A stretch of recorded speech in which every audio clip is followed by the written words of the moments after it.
आप अपना परिचय दें। मेरा नाम सत्यमूर्ति ओझा है। मैं जनपद चंदौली से हूँ और उत्तर प्रदेश माध्यमिक शिक्षक संघ शर्मा गुट का जिला संयोजक हूँ।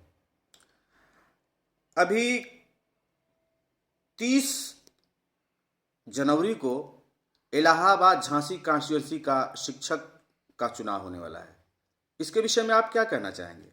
देखिए, प्रयागराज झांसी शिक्षक निर्वाचन क्षेत्र का चुनाव और उन्नाव और कानपुर दो जगह से शिक्षक विधायकों का चुनाव हो रहा है।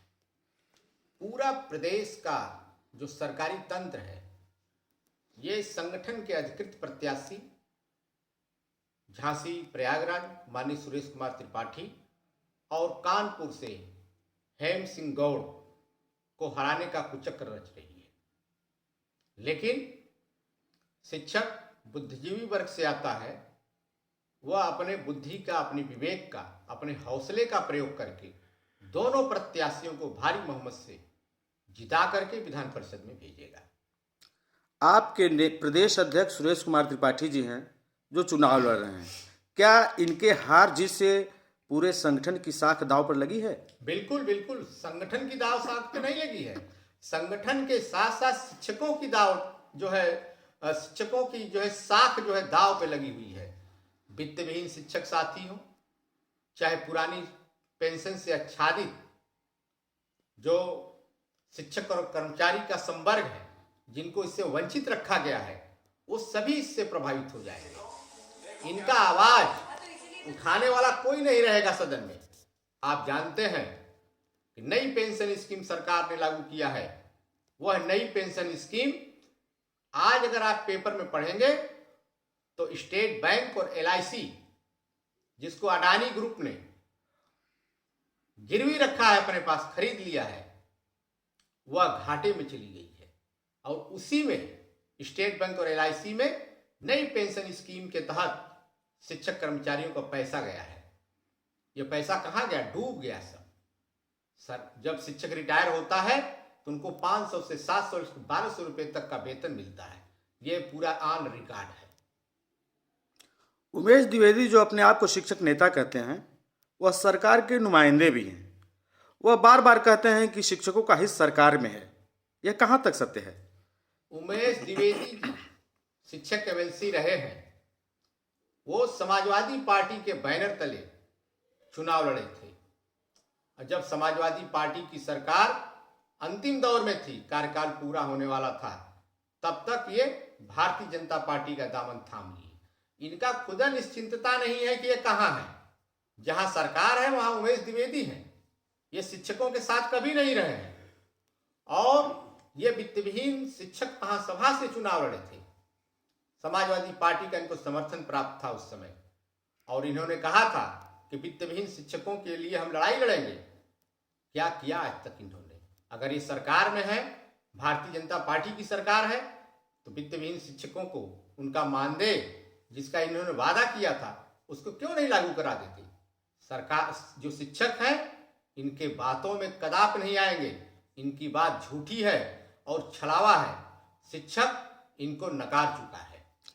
ऐसा सुनने में आ रहा है कि सरकार द्वारा अपने पक्ष में वोट करने के लिए वोटरों पर दबाव बनाया जा रहा है। यह कहाँ तक सत्य है? तमाम ऐसे हमारे साथी हैं, महोबा, उरई, प्रतापगढ़, झांसी, इलाहाबाद, तमाम विद्यालय नवोदय के हैं, राजकीय के हैं। उनके ऊपर सांसद, विधायक, जिला पंचायत अध्यक्ष, जिला पंचायत सदस्य, ब्लॉक प्रमुख, जो भारतीय जनता पार्टी के ही हैं, वो घूम घूम करके उनके ऊपर अनावश्यक दबाव डाल रहे हैं। लेकिन उन्होंने ये कहा, शिक्षक साथियों ने एक स्वर में इस बात को कहा कि हमें किसी का दबाव मंजूर नहीं है, इसलिए कि हमारे पास अगर खाने के लिए भोजन नहीं रहेगा, वृद्धावस्था में पेंशन नहीं रहेगी, तो हमारे घर पहुंचाएंगे नहीं। हम लोग सिर्फ और सिर्फ माननीय सुरेश कुमार त्रिपाठी के नाम के आगे एक लिख करके उनको भारी मतों से जिता करके विधान परिषद में भेजेंगे, ताकि शिक्षकों की आवाज को संसद से लेकर सड़क तक उठाने का काम करेंगे। अच्छा, ये बताइए कि आपके नेता अगर सुरेश कुमार त्रिपाठी जी जीतते हैं तो उनके प्रमुख मुद्दे क्या होंगे? माननीय सुरेश कुमार त्रिपाठी जी हमारे उत्तर प्रदेश माध्यमिक शिक्षक संघ के प्रदेश अध्यक्ष हैं। अगर वो चुनाव जीतते हैं या चुनाव जीतने के पहले जब वो एमएलसी रहे हैं तब भी, प्रदेश अध्यक्ष रहे तब भी, उनका जो प्रमुख मांग है समान कार्य समान वेतन के आधार पर वित्तविहीन शिक्षक साथियों को उनको जो है वेतन मिलना चाहिए। और उसके बाद जो हमारे शिक्षक और कर्मचारी पूरे प्रदेश पूरे देश के हैं उनके लिए पुरानी पेंशन लागू कराना और चिकित्सीय सुविधा लागू कराना, साथ ही जो रमसा के विद्यालय हैं 6-6 महीने पर वेतन मिलता है। और यही नहीं, जो हमारे मदरसे हैं, मदरसे पर भी ग्रांट जो है जब केंद्र सरकार से आती है तभी उनको वेतन मिलता है। इन सब से छुटकारा पाने का वो लड़ाई लड़ेंगे। मेरे चैनल के माध्यम से आप वोटरों को क्या संदेश देना चाहेंगे? मैं वोटरों को जो संदेश देना चाहता हूँ, ये हमारे वोटर जो है शिक्षक हैं, बुद्धिजीवी हैं। मेरा हाथ जो कि उनसे निवेदन है कि जाति धर्म संप्रदाय वर्ग और राजनीतिक पार्टियों से ऊपर उठ करके उत्तर प्रदेश माध्यमिक शिक्षक संघ के जो भी अधिकृत प्रत्याशी हैं माननीय सुरेश कुमार त्रिपाठी जी को और हेम सिंह गौर जी को भारी से भारी मतों से उनके नाम के सम्मुख खड़ी पाई का 1 लिख करके भारी से भारी मतों से विजयी बना।